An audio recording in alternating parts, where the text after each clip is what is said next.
criticism of socialism refers to any critique of socialist models of economic organization and the feasibility, as well as the political and social implications of adopting such a system. Some criticisms are not directed toward socialism as a system, but are directed toward the socialist movement, socialist political parties or existing socialist states. Some critics consider socialism to be a purely theoretical concept that should be criticized on theoretical grounds. Others hold that certain historical examples exist and that they can be criticized on practical grounds. Economic liberals and right libertarians view private ownership of the means of production and the market exchange as natural entities or moral rights which are central to the conceptions of freedom and liberty, and view the economic dynamics of capitalism as immutable and absolute. Therefore, they perceive public ownership of the means of production, cooperatives and economic planning as infringements upon liberty. According to the Austrian school economist Ludwig von Mises, an economic system that does not utilize money, financial calculation and market pricing will be unable to effectively value capital goods and coordinate production, and therefore socialism is impossible because it lacks the necessary information to perform economic calculation in the first place.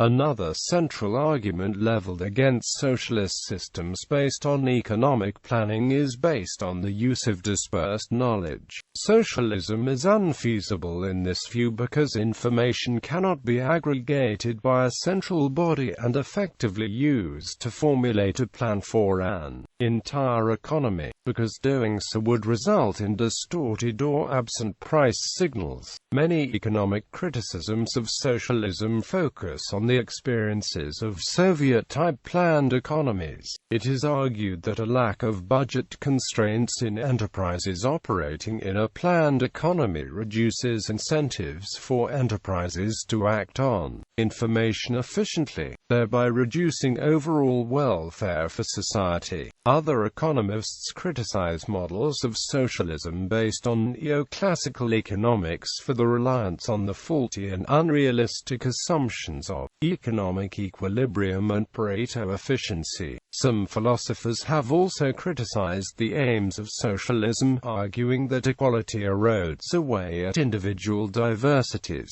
and that the establishment of an equal society would have to entail strong coercion. Critics of the socialist political movement often criticize the internal conflicts of the socialist movement as creating a sort of responsibility void. Because there are many models of socialism, most critiques are only focused on a specific type of socialism. Therefore, the criticisms presented below may not apply to all forms of socialism, and many will focus on the experience of Soviet-type economies. It is also important to note that different models of socialism conflict with each other over questions of property ownership, economic coordination and how socialism is to be achieved, so critics of specific models of socialism might be advocates of a different type of socialism. Critique of centralized planning, distorted or absent price signals. The economic calculation problem is a criticism of central economic planning. It was first proposed by Ludwig von Mises in 1920 and later expounded by Friedrich Hayek. The problem referred to is that of how to distribute resources rationally in an economy. The free market relies on the price mechanism, wherein people individually have the ability to decide how resources should be distributed based on the willingness to give money for specific goods or services. The price conveys embedded information about the abundance of resources as well as the desirability, which in turn allows, on the basis of individual consensual decisions,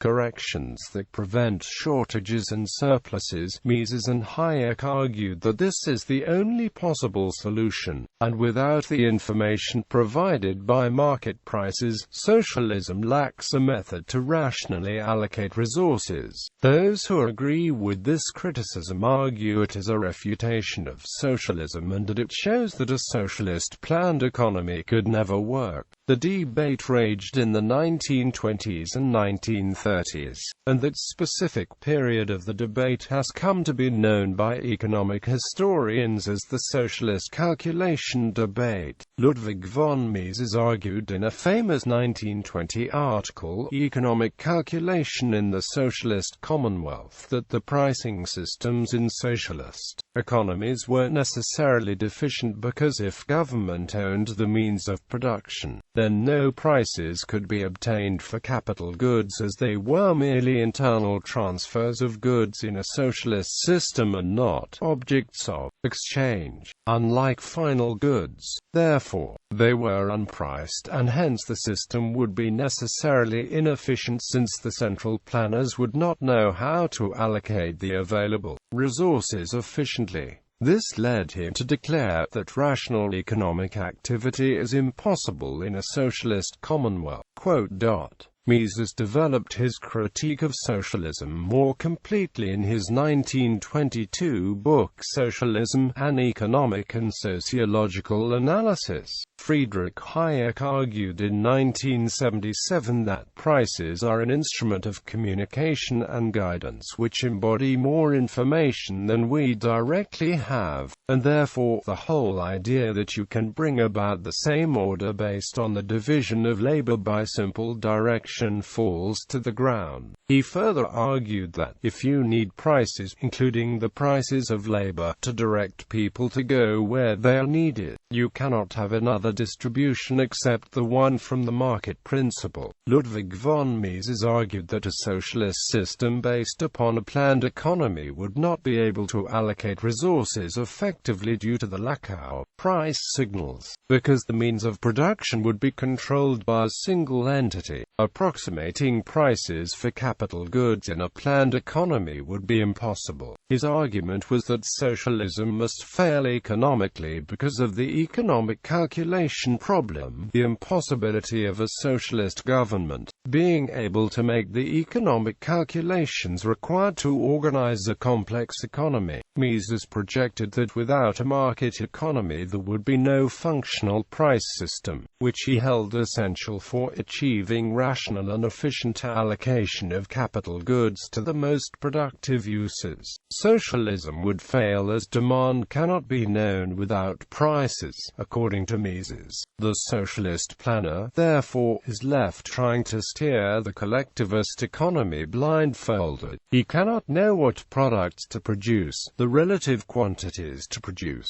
and the most economically appropriate way to produce them with the resources and labor at his central command. This leads to planned chaos, or to the planned anarchy to which Pravda referred.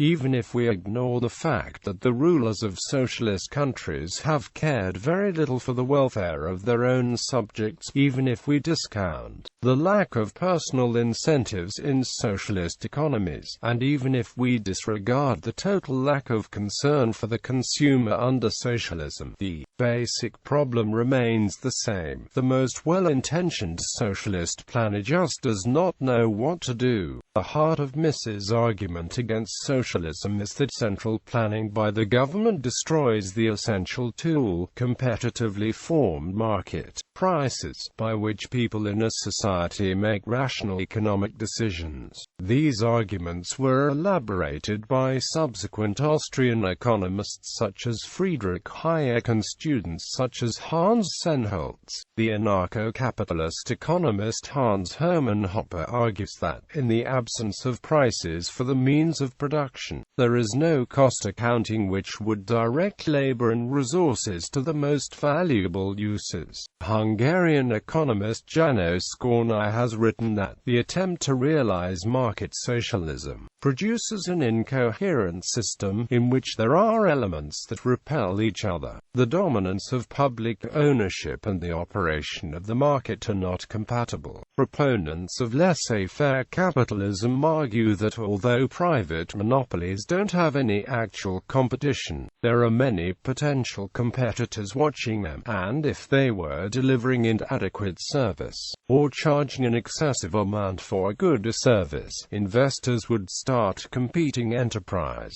In her book How We Survived Communism, Anna even laughed. Slavenka Drakulich claims that a major contributor to the fall of socialist planned economies in the former Soviet bloc was the failure to produce the basic consumer goods that its people desired. She argues that, because of the makeup of the leadership of these regimes, the concerns of women got particularly short shrift. She illustrates this, in particular, by the system's failure to produce washing machines. If a state-owned industry is able to keep operating with losses, it may continue operating indefinitely, producing things that are not in high consumer demand. If consumer demand is too low to sustain the industry with voluntary payments by consumers, then it is tax-subsidized. This prevents resources from being applied to satisfying more urgent consumer demands.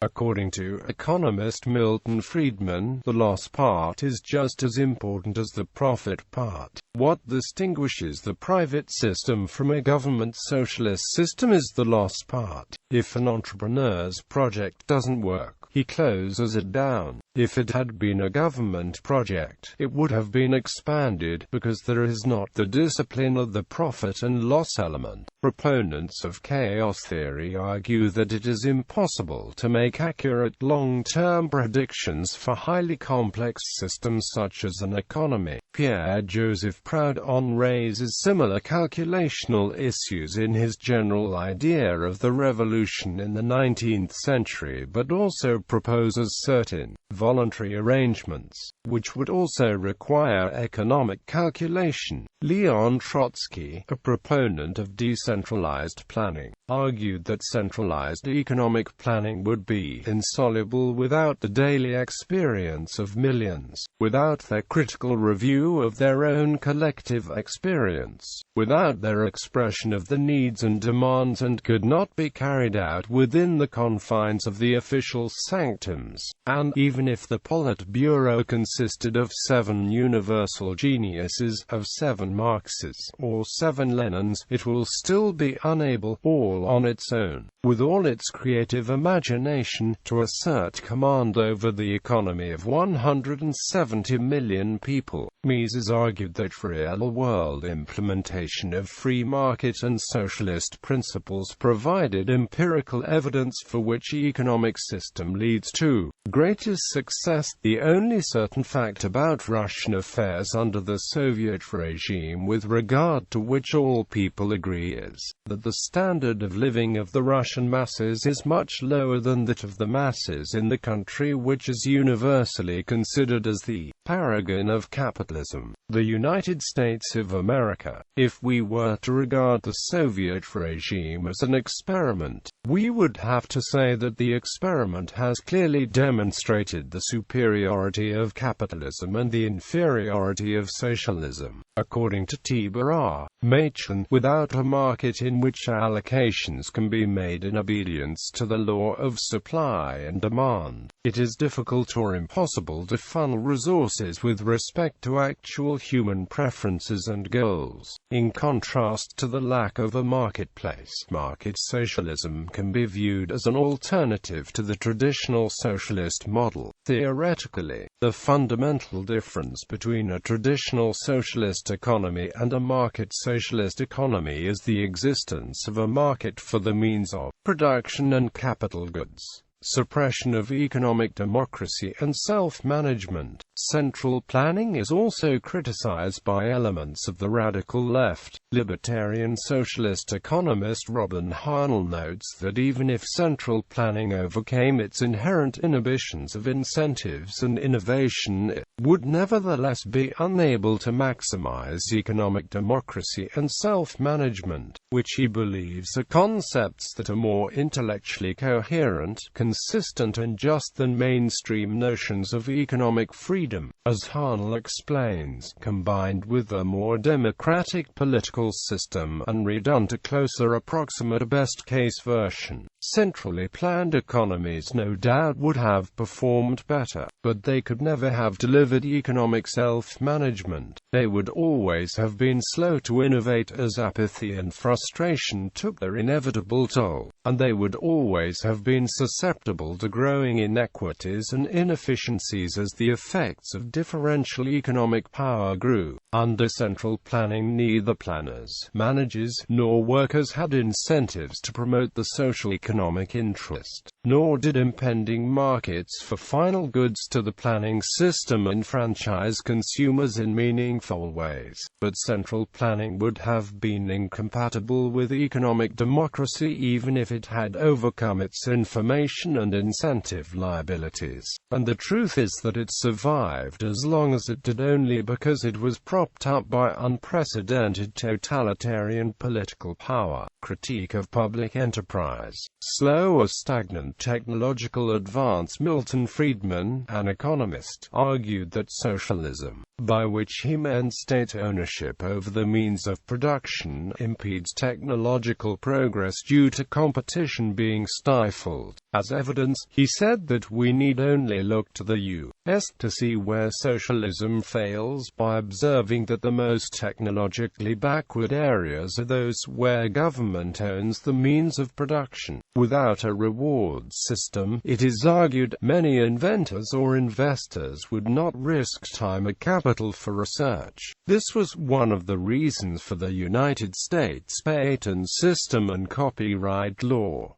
Socialism has proved no more efficient at home than abroad. What are our most technologically backward areas? The delivery of first-class mail, the schools, the judiciary, the legislative system, all made in outdated technology. No doubt we need socialism for the judicial and legislative systems. We do not for mail or schools, as has been shown by Federal Express and others, and by the ability of many private schools to provide superior education to underprivileged youngsters at half the cost of government schooling. We all justly complain about the waste, fraud and inefficiency of the military. Why? Because it is a socialist activity, one that there seems no feasible way to privatize. But why should we be any better at running socialist enterprises than the Russians or Chinese? By extending socialism far beyond the area where it is unavoidable, we have ended up performing essential government functions far less well than is not only possible but than was attained earlier. In a poorer and less socialist era, we produced a nationwide network of roads and bridges and subway systems that were the envy of the world. Today we are unable even to maintain them. Reduced incentives. Some critics of socialism argue that income sharing reduces individual incentives to work, and therefore incomes should be individualized as much as possible. Critics of socialism have argued that in any society where everyone holds equal wealth there can be no material incentive to work, because one does not receive rewards for a work well done. They further argue that incentives increase productivity for all people and that the loss of those effects would lead to stagnation. John Stuart Mill in The Principles of Political Economy said, "It is the common error of socialists to overlook the natural indolence of mankind, their tendency to be passive, to be the slaves of habit, to persist indefinitely in a course once chosen. Let them once attain any state of existence developments which they consider tolerable, and a danger to be apprehended is that they will thenceforth stagnate, will not exert themselves to improve, and by letting the faculties rust, will lose even the energy required to preserve them from deterioration. Competition may not be the best conceivable stimulus, but it is at present a necessary one, and no one can foresee the time when it will not be indispensable to progress.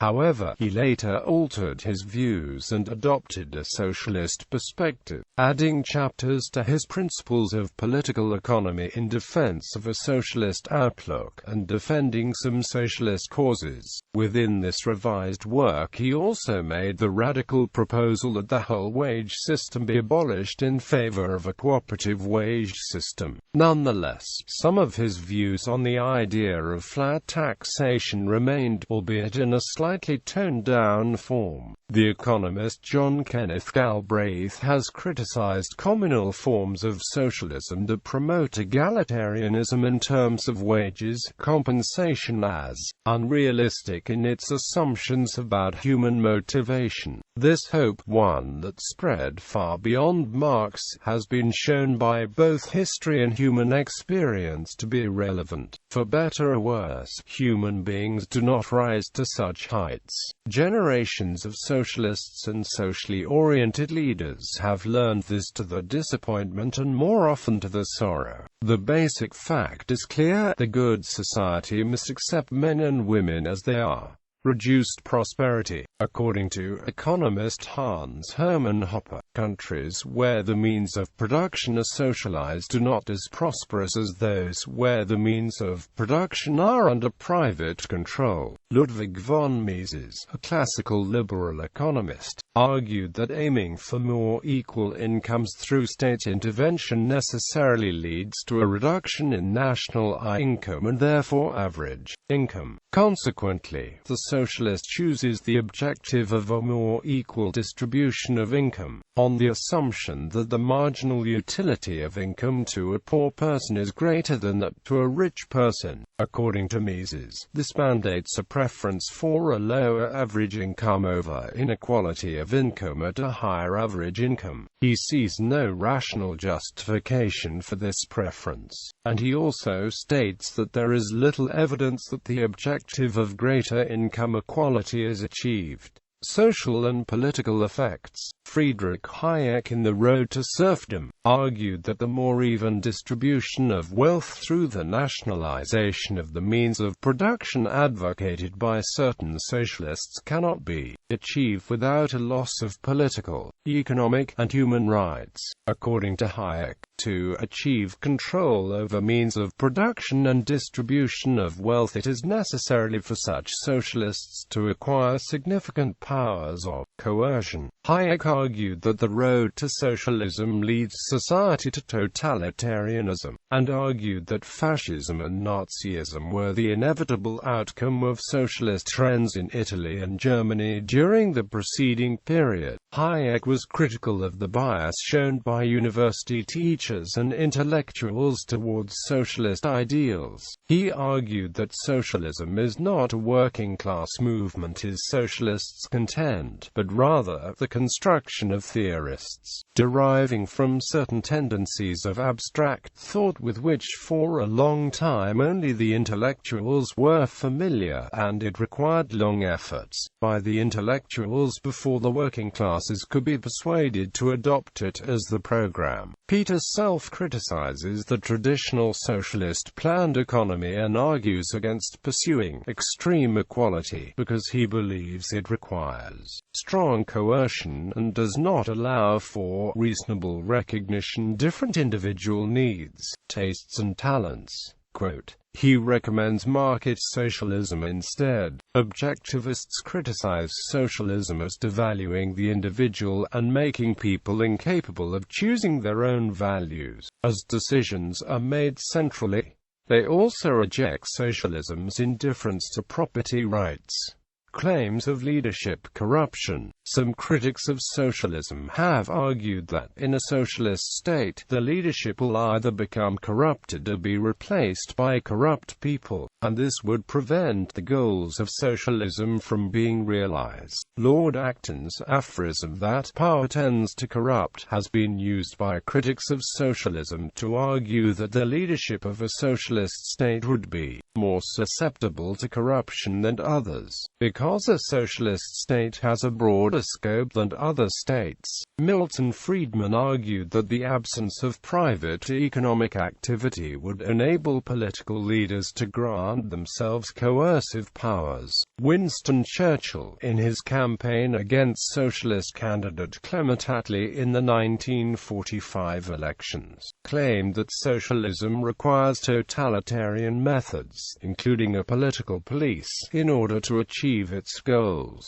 Friedrich Hayek made a slightly different but related argument. He conceded that the leaders of the socialist movement had idealistic motives and did not argue that they would become corrupt to resort to totalitarian methods once in power. However, he argued that the kind of state structure they wished to set up would eventually attract a new generation of leaders motivated by cynical ambition, rather than any ideals, and these new leaders would enact repressive measures while at the same time giving up attempts to implement the original goals of socialism.